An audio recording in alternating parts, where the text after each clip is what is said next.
Օրենքի ինչ խախտումներ են եղել այդտեղից ասենք։ Քրեական գործի հարուցված էր քրեական գործ ՀՀ քրեական օրենսգրքի 205 հոդվածի 2-րդ մասով, այսինքն հարկերը, турքերը եւ արտադիր այլ վճարները չարամտորեն վճարելուց խուսափելու համար։ Ընդ որում 2-րդ մասով առանձնապես խոշոր չափերի հասնող գումարների համար։ Ըստ էության բավական երկար ժամանակ Նարեկ Հարթունյանի եւ ոչ միայն Նարեկ Հարթունյանի ընկերության արչեւ դրված էր վճարելու գումարները, որոնք ստուգման ակտով առաջադրվել էին։ Ստուգման ակտով առաջադրվել էր շուրջ 111 միլիոն դրամի պարտավորություն հարկային, որից հետո փորձաքննություն իրականացվեց փորձագետների կողմից եւ պարզվեց, որ հարկային պարտավորությունը կազմում է ոչ թե 111 միլիոն, այլ 105 միլիոն։ Ըստ էության պայման է դրվել, ես կարող եմ ասել, որ կալանավորումը ունի միայն մեկ ենթատեքստ, պայման է դրվել վճարել այդ գումարները ամբողջությամբ։ Այն դեպքում, երբ Նարեկ Հարթունյանի ընկերության GH Storage Enterprises ՍՊ ընկերության կողմից հայցադիմում է ներկայացվել վարչական դատարան եւ վիճարկվում է այն ստուգման ակտը, որով առաջադրվել է այդ հարկային պարտավորությունը։ Այս դեպքում Նարեկ Հարթունյանը երբևէ չի խուսափել, չի տեղեկացրել կամ ցուցմունք չի տվել, որ ես հրաժարվում եմ վճարել այդ հարկեր турքերը, ընդամենը հայտնել է, որ այն դեպքում, երբ կպարզվի, կհստակեցվի իմ ընկերության հարկային պարտավորության չափը, ես չեմ խուսափում այն վճարելուց եւ ընկերությունը որևէ այլ միջոցներ թեկուզ կհայթայթի եւ կվճարի։ Այդ դեպքում այս հանցակազմը առկա չէ Նարեկի արարքում եւ Նարեկը երբևէ չարամտորեն չի խուսափել հարկեր турքեր վճարելուց իդեմս ընկերության։ Պարզապես կալանքի տանել անօգնական անձանց, այդ թվում նաև հաշվապահ Արթուր Գալստյանին, ով հանդիսանում է 3-րդ կարգի հաշմանդամ, եւ այդ մասին, նրա հիվանդության մասին ես համապատասխան փաստաթղթեր ներկայացրեցի դատական նիստի ժամանակ, նախագահ դատավոր Մարտիրոսյան։ Գոնե այդ հանգամանքը պետք է հաշվի առնվել եւ անձին չտանել խոշտանգման։ Ես դա Արթուր Գալստյանի մասով կարող եմ լիարժեք գնահատել որպես խոշտանգում։ Եվ մնացած գնահատականները իհարկե հետագայում կտա համապատասխան մարմինը, քանի որ այդ մասով Արթուր Գալստյանի մասով ես պատրաստվում եմ դիմել համապատասխան մատյաններ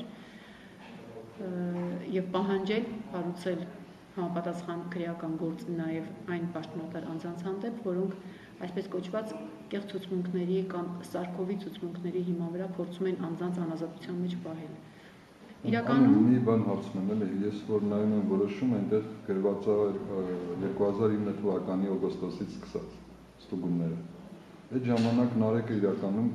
նույնիսկ Հայաստանում չի եղել, տնօրեն չի եղել մինչև 2010 սեպտեմբեր։ Ժամանակ արծրունին էր տնօրենը։ Դուք դրա քննիչի այդ գործողությունների դեմ բողոքներ ներկայացրել եք, ընդհանրապես բողոքարկել եք այդ որոշումը մինչև այդ կայացրած քննությունները, որովհետև առերեսումներ չեն եղել,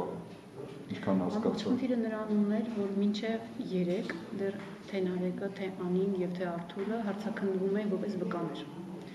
Այսինքն վկան քրեական դատավարության այն սուբյեկտներից է, ով ունի բավականին սահմանափակ իրավունքներ։ Միայն 3 առավոտյան շուտ առաջադրվեց մեղադրանքները եւ անմիջապես առավոտյան շուտ միջնորդությունները համապատասխան կալանավորում ընտրելու վերաբերյալ, խափման միջոց ընտրելու վերաբերյալ միջնորդությունները ներկայացվեցին կենտրոն դատարան։ Այսինքն մինչ այս վկան չուներ այդ իրավունքները, որպեսզի բողոքարկեր քննիչի գործողություններ կամ պահանջեր առերեսումներ։ Մենք իհարկե պատրաստվում ենք պահանջել առերեսումներ բոլորի հետ, ում հետ ցուցմունքները ակնհայտ հակասություն կա եւ կա ակնհայտ հակասություն։ Դա քննիչի նաեւ բացի այն, որ մենք պահանջելու ենք կազմակերպել առերեսումներ, դա նաեւ քննիչի պարտականությունն է եւ նա պարտավոր է կազմակերպել առերես հարցաքննություն, չի կարող մեկ անձի կողմից տրված եւ միակողմ տրված ցուցմունքը դրվել անձի մեղադրանքի հիմքում։ Բնականաբար ես հուսով եմ, ես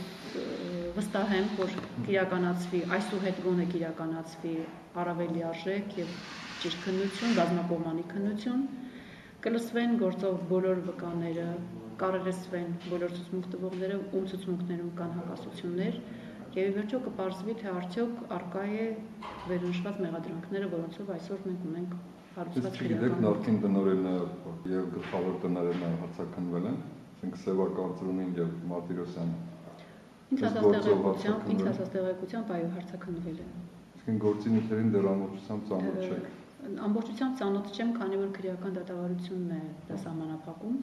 Միայն նախաքննության ավարտից մենք իրավունք ունենանք ամբողջությամբ ծանոթանալ գործի ծավալին եւ ստանալ պատճեններ։ Նրանք որպես ինչ են ներգրաված վկաններ, Սևակարծրոնին եւ Մարտիրոսյանը նախկին տնօրենը։ Որքան էլ տարօրինակ էր, շուրջ 6 ամիս հարուցված քրեական գործով բոլորը որպես վկաներ էին հանդես գալիս, մինչև 3։ Եվ միայն 3 մեղադրանք առաջադրվեց Նարեկ Հարթունյանին, Անի Մնացականյանին եւ Արթուր Գալստյանին։ Իսկ մյուսներն են գուցե այս պայմանությամբ ես չունեմ նման տեղեկատվություն, թե մյուսների նկատմամբ ինչ իրադարձությունների զարգացում է եղել, բոլոր դեպքերում ինչ որ մասով որ տեղյակ եմ, այդ մասով հայտնում եմ։ Նաեւ նշեմ Նարեկի բերման ենթարկելու մասով, ըստ էության Նարեկի նկատմամբ 3 կայացվել է բերման ենթարկելու որոշում։ Իրավիճակը այսպես ստեղծվեց. ծանոթագիր քննիչի կողմից ծանոթագիր ուղարկվեց Նարեկին ներկայանալու համար դեկտեմբերի 8-ի ժամը 3-ին հարցաքննության։ Ինչպես բոլորս գիտեն, քանի որ միջոցառում համերգ էր կազմակերպված եւ նաեւ գովազդը կար քաղաքում տեղադրված, ես այդ մասին առանձին գրավոր դիմումով քննիչին խնդրեցի եւ դիմեցի, նաեւ մինչ այդ հեռախոսազանգով էլ հայտնեցի, որ որևէ ցանկացած օր կարող եք հրավիրել Նարեկին, միայն թե ոչ ամսի 8-ին։ Այսինքն տեղյակ լինելով հանդերձ, որ ամսի 8-ին Նարեկի հաշվետու եւ պատասխանատու տարվա մեջ կազմակերպվող միակ համերգն է, Նարեկացի արվեստի միության համերգն է, որը ի դեպ տեղի ունեցավ Ղափլանյանի անվան դրամատիկական թատրոնի շենքում։ Ես չփորձեմ գնահատական տամ, բայց համենայն դեպս զուգադիպություն չէր կարող այդքան լինել, որ քննիչը ծանոթագիր ուղարկեր հենց այդ համերգի օրվա համար եւ չներկայանալու դեպքում միանգամից բերման որոշում կայացնել եւ ինչ որ անձինք Նարեկին փորձեն հարկադրաբար բերել ներկայացնել քննիչի մոտ։ Նարեկը երբևէ չի խոչընդոտել, չի խուսափել, նման հանգամանք, նման փաստ արկա չէ, ոչ քննիչի ձեռքի տակ, ոչ ընդհանրապես Նարեկին բնավորությամբ շատ պարտաճանաչ եւ պարկեշտ անձնավորություն է։ Ուստի խուսափելու պատրվակով բերման ենթարկել Նարեկին, դա եւս ես գտնում եմ, որ ակնհայտ Նարեկի իրավունքների ոտնահարում էր եւ ավելին, որ Նարեկը առավոտյան 3 առավոտյան ժամը 10-ից մինչև ուշ գիշեր դեռ անազատության մեջ էր, այսինքն նրան նկատմամբ կալանավորման որոշումը դատարանը կայացրել է միայն, եթե չեմ սխալվում, մոտավորապես 22:30 կամ ժամը 23:00-ին, բայց մոտավորապես քանի ժամ պետք է ուղղակի հաշվել առավոտյան 10-ից մինչև 23:00 Նարեկը գտնվել է անազատության մեջ, քննչական վարչությունում, որը եւս օրենքի եւ իրավունքների կոպիտ խախտում է։ Ինչ եք պատրաստվում անել։ Բնականաբար պատրաստվում եմ բողոքարկել որոշումը, խափանամիջոց կալանավորում ընտրելու վերաբերյալ որոշումը, օրենքով սահմանված հնգօրյա ժամկետում վերաքննիչ քրեական դատարան։ Դա պատրաստում եք վճարել նաեւ այդ հարկերը, հա։ Տեսեք, հարկերը վճարել։ Որտեւ եղբայրը ասաց, որ պատրաստում են, չգիտեմ, փոխանցել այդ հարցը փակել։ Ուրեմն հաշվի առնելով այն հանգամանքը, որ այսօր բավականին լուրջ լծակներ են օգտագործվում թե Նարեկացի արվեստի միության, թե Նարեկ Հարթունյանի անձամբ անձնավորության դեմ, թե J Storage Enterprises ՍՊ ընկերության դեմ եւ ուղղակի աներելի քայլեր կալանավորել Արթուր Գալստյանին, կալանավորել 25-ամյա Անի Մնացականյանին։ Եթե նույնիսկ վճարումը իրականացվի, ապա իրականացվելու է միայն այն պատճառով, որ հարկադրված է այս պայմանությամբ Նարեկ Հարթունյանը իրականացնել այդ վճարումը։ Բնականաբար մեր հայցը վարչական դատարանում քննվելու է, պարզվելու է, ստուգվելու է, թե իրականում որքան է հարկային պարտավորությունը,